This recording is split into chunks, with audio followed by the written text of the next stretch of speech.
আসসালামু আলাইকুম। সকল শিক্ষার্থীকে স্বাগত জানিয়ে শুরু করছি ম্যাথ ক্লাস। আজকে আমি ম্যাথ ক্লাসে ষষ্ঠ শ্রেণী গণিতের পঞ্চম অধ্যায় অনুশীলনী 5 পৃষ্ঠা নম্বর আছে 105 পৃষ্ঠার এই পৃষ্ঠার 30 নম্বর অঙ্কটি সহজে সমাধান দেব। তাহলে দেখো এখানে কিভাবে অঙ্কটি করতে হয়। দেখো একটি কলমের দাম যত টাকা তা থেকে 2 টাকা কম হলে দাম হতো 10 টাকা। এখানে 2 টাকা যদি কম হয় 10 টাকা দাম হতো কলমটির দাম কত। দেখো একটি কলমের দাম থেকে কলমটির দাম চেয়েছে, তাহলে আমরা প্রথমে লিখব, মনে করি কলমটির দাম x টাকা বা y টাকা বা z টাকা, যে কোনো একটি আমরা ধরে নিতে পারি। তাহলে দেখো কিভাবে করতে হয়।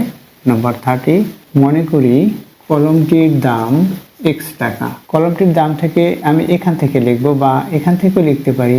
কলমটির দাম x টাকা থেকে 2 টাকা কম হলে হবে, এভাবে লিখতে পারি। বা কলমটির দাম থেকে 2 টাকা কম হলে হবে দাম কত, x টাকা। x টাকা থেকে 2 টাকা কম হলে হবে কম, অর্থাৎ বিয়োগ। বেশি হলে এখানে প্লাস হতো, এত হবে এত টাকা। অর্থাৎ কলমটির দাম থেকে 2 টাকা কম হলে হবে x - 2 টাকা, এটা হবে। আবার এখানে কলমটির দাম ধরেছি x টাকা, তাহলে x টাকা থেকে 2 টাকা কম হলে হবে এত, এভাবেও আমরা লিখতে পারি। যেভাবে লিখেছি সেভাবেও লেখা যায়। এখন 2 টাকা কম হলে কত হবে, 10 টাকা। প্রশ্ন মতে বা শর্ত মতে যে কোনো একটি কথা লিখলেই হবে। লিখি শর্ত মতে x - 2 = 10, বা আমরা x এর মান বের করব, অর্থাৎ কলমের দামটি বের করব।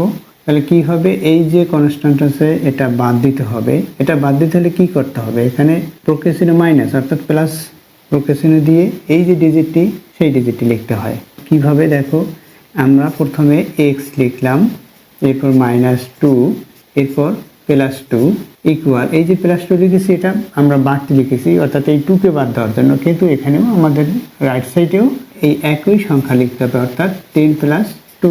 10 এটা আছে, +2 করেছি, উভয় পক্ষে 2 যোগ করেছি। এটা আমরা লিখতে পারি যে উভয় পক্ষে 2 যোগ করে, অথবা এখান থেকে আমরা পক্ষান্তর করে করতে পারি।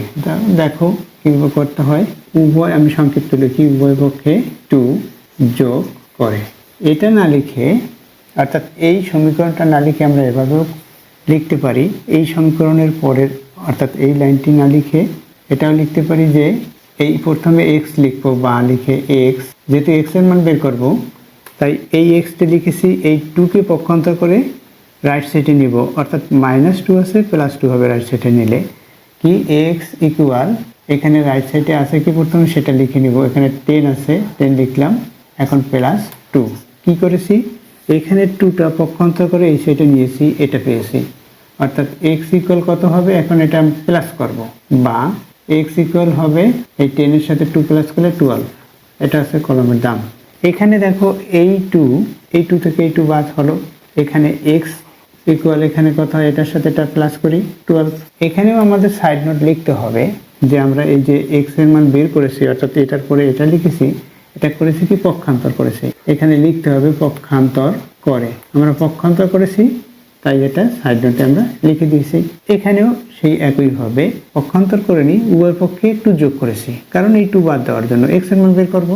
তদ্রূপ এখানেও একইভাবে x এর মান বের করতে হলে এই 2 এই লেফট সাইড থেকে সরিয়ে দিতে হবে, অর্থাৎ এটা একটা কনস্ট্যান্ট, শুধুমাত্র x এর মান বের করবো, তাই এই কনস্ট্যান্টকে আমরা পক্ষান্তর করে রাইট সাইডে নিয়েছি, এটা করেছি। এরপর এটা যে কোনো একভাবে করবে, হয় এভাবে অথবা এভাবে। এরপর কি, কলমটির দাম কত, অতএব কলমটির দাম, এখানে আমরা আরেকটি লাইন লিখতে পারি, অতএব x = 12, এটা লিখেছি x = 12, অতএব কলমটির দাম, অতএব কলমটির দাম এত টাকা। এই যে x টাকা, x এর পরিবর্তে কত হচ্ছে 12, বা এভাবে x = 12 টাকা, এভাবে লিখতে পারি। আবার এই x না লিখেও হবে। এখন কি, এখানে সমীকরণ গঠন করতে বলেছে। এই যে সমীকরণ, এটা সংখ্যাটি বা কলমটির দাম কত, এটা এখানে দুইটাই উত্তর। আমরা অ্যান্সার কি লিখব, সমীকরণ x - 2 = 10, সংখ্যাটি x = 12 বা 12, এভাবে লিখতে পারি। এটা অ্যান্সার। আশা করছি বুঝতে পেরেছো কিভাবে এই অঙ্কটি সমাধান করতে হয়। এতক্ষণ ম্যাথ ক্লাসের সাথে থাকার জন্য সকলকে ধন্যবাদ জানিয়ে আজকের মতো বিদায় নিচ্ছি।